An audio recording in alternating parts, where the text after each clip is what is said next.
ओम शांति। इंसान के जीवन में परिस्थितियां तो आती रहती हैं। परिस्थितियों से जो घबरा जाता है तो उसको बाबा कहते वो क्या है, वो बच्चे नाजुक बच्चे हैं।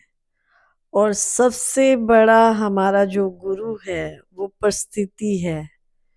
परिस्थितियां जब आती हैं, सुख दुख जब आते हैं तो ही इंसान को पता लगता है कि मैं कितना मजबूत हूँ अभी और कितना मैं कमजोर हूँ। अगर हमारे आगे सुख ही सुख आते जाए और दुख आए ही ना, तो हमको कैसे पता चले कि मेरी स्थिति कैसी है। अभी अभी हम कहीं जा रहे हैं, अभी अभी हमारा एकदम से हमको सुनने में आया कि फलाने व्यक्ति का एक्सीडेंट हो गया है। तो हमारे मन पर उस टाइम उस परिस्थिति का क्या असर हुआ और हमारा मन उसके लिए क्या सोच रहा है। और कमजोर है तो रोने लग जाएंगे, वहीं क्या हो जाएंगे, बेहोश भी हो जाएंगे।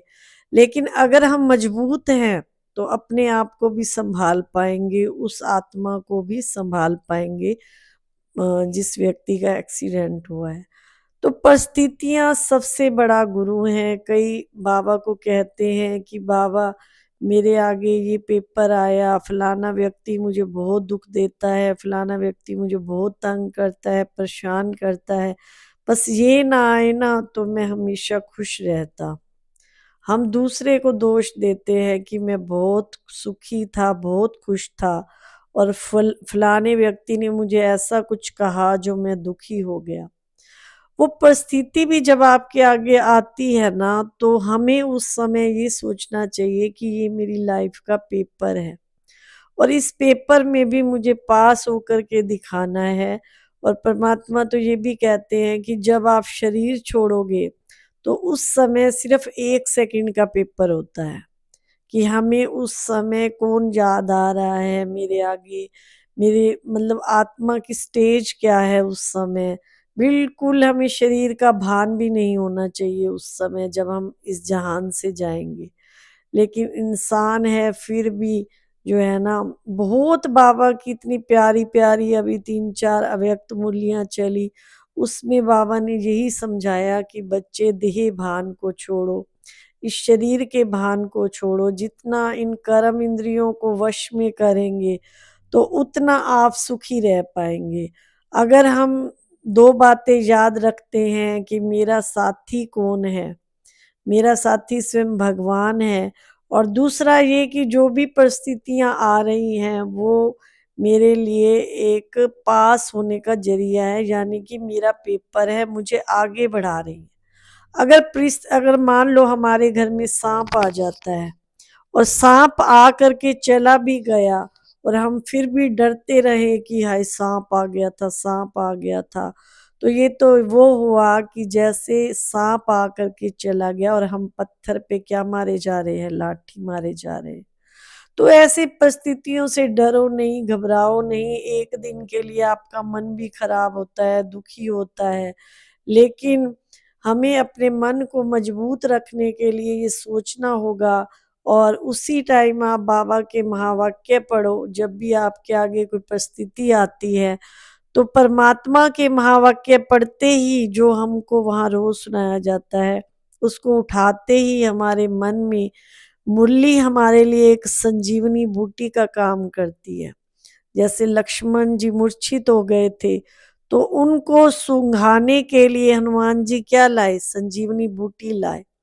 तो ऐसे जब भी हमारा मन दुनिया की परिस्थितियों से परेशान हो जाए, चलो हम तो ब्रह्मा कुमारी इसको मानते हैं, वहां जो सुनाया जाता है हम वो सुन लेते हैं।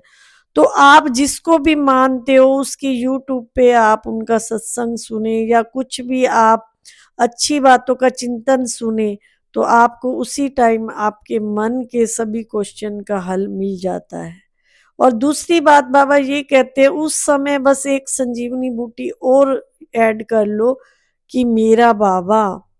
मेरा बाबा कहते ही बाबा हमारे सामने आ जाते हैं और वो अपना सब कुछ जो है, जैसे हनुमान जी जय श्री राम का नारा लगाते थे और हर परिस्थिति को पार कर लेते थे। जब वो उड़ना चाहते थे, समुंदर पार करना चाहते थे, तब भी उन्होंने जय श्री राम का नारा लगाया और पार कर गए। तो ऐसे बाबा कहते दिल से पुकार करके तो देखो मेरा बाबा, तो कितनी बड़ी से बड़ी परिस्थिति होएगी वो भी भाग जाएगी। हम क्या करते हैं, परिस्थितियों का टोकरी जो है अपने सिर पे रख लेते हैं और परिस्थिति को याद कर कर करके परेशान होते रहते हैं। तो बहुत अच्छा मंत्र बाबा ने ये हम बच्चों को सिखाया है, जब भी कोई परिस्थिति आए तो आप मेरा बाबा कहिए और परिस्थिति जो है एकदम से भाग जाएगी। लेकिन दिल से पुकारना होगा, ऊपर ऊपर से नहीं। जैसे अपने कोई मित्र संबंधी को दिल से याद करते हैं, ऐसे परमात्मा भी हमारा ऐसा बैकबोन बन जाए, हमारा साथी बन जाए, उसको हम दिल से याद करते ही वो हमारी हर परिस्थिति जो है भाग जाए। लेकिन मन में एक ऐसे लक्ष्य होना चाहिए कि मुझे परिस्थितियों से घबराना नहीं है, परिस्थितियों का डट करके मुकाबला करना है। कई परिस्थितियों को सहन करते करते डिप्रेशन में चले जाते हैं। उसने मुझे ऐसे कहा, उसने मुझे ऐसे कहा, उसको ऐसे नहीं कहना चाहिए। हाँ, हमारे भी मन में एक बार आ जाता है, क्योंकि मैं भी आप लोगों की तरह संसार में ही रहती हूँ। लेकिन जब बाबा की बातों को याद करती हूँ और बाबा को अपना साथ रखती हूँ कि आज बाबा ने क्या कहा, उस मुरली में बाबा ने क्या कहा, तो परिस्थितियाँ एकदम से भाग जाती हैं। तो परिस्थितियाँ हमारे आगे बहुत बड़ा एक जैसे कहें कि जरिया है जीवन में सिखाने का। अगर इंसान के पास सुख ही सुख हो तो वो कैसे सीखेगा? हम छोटी-छोटी बातों में सीखते हैं, तो परिस्थितियाँ आती हैं तो ही सीखते हैं ना। अब मान लो हम कोई काम कर रहे हैं और उस काम में हमारे से गलती हो गई, तो हम कहते हैं ना, इस बात ने मेरे को सिखा दिया, मैं आगे से ये काम नहीं करूँगी। तो वो परिस्थिति ने आपको सिखा दिया। तो कभी भी परिस्थितियों से घबराओ नहीं, डिप्रेशन में नहीं जाओ, सिमरन करो और अच्छी-अच्छी बातों का चिंतन करो, तो वो परिस्थिति अपने आप भाग जाएगी। और दूसरा पेपर हमारे आगे समय का भी आता है। कोई भी बात आती है तो समय इंसान को समय आने पर वो अपने आप ही सीख जाता है। जैसे कोई व्यक्ति अगर गलत चल रहा है तो हम कहते हैं ये तो हमेशा ही गलत करता है, ऐसा इसने जैसे इस पूरी लाइफ ही इसने ऐसे ही करना है। तो बाबा ये कहते हैं, क्या आपने उस व्यक्ति का ठेका उठा रखा है उसको सुधारने का, या उसको भी वो तो ऐसा है वो ऐसा, हम करते रहते हैं ना। तो बाबा कहते हैं आप उसके बारे में चिंतन नहीं करो, उसको समय आने पर वो अपने आप ही व्यक्ति सीख जाएगा। आपने देखा होगा बुरे से बुरा व्यक्ति भी एक दिन बदल जाता है। क्यों बदल जाता है? क्योंकि उसको समय आने पर समय उसको सिखा देता है। बड़े से बड़े डाकू भी हमने देखे कि जो संत बन गए। बड़े से बड़े हमने मतलब ऐसे जो देखे कि जो भगवान के एकदम से बन गए। तो कैसे बने?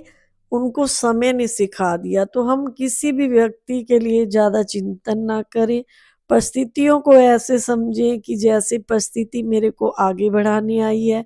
और कोई व्यक्ति अगर आपको परेशान करता है तो आप बाबा पे छोड़ दो कि बाबा आपने ही जो करना है, इसको बदलना है या जो है। अगर हम अपने सिर पर उसको बदलने का या उस चीज का हम अपने सिर पर जिम्मेवारी लेते हैं तो वो कभी नहीं बदलेगा। भगवान को ही हर बात सौंपते चले तो वो व्यक्ति भी बदल जाएगा और परिस्थिति भी बदल जाएगी।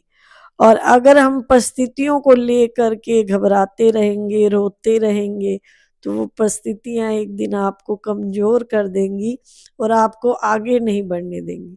तो लाइफ में मजबूत बनिए, मजबूत बनिए, तो मजबूत बनिए, मजबूर नहीं बनिए, क्योंकि हमारा साथी स्वयं भगवान है। अगर हम ये याद रखेंगे तो आगे बढ़ते जाएंगे, आगे बढ़ने से हमें कोई रोक नहीं पाएगा। ओम शांति।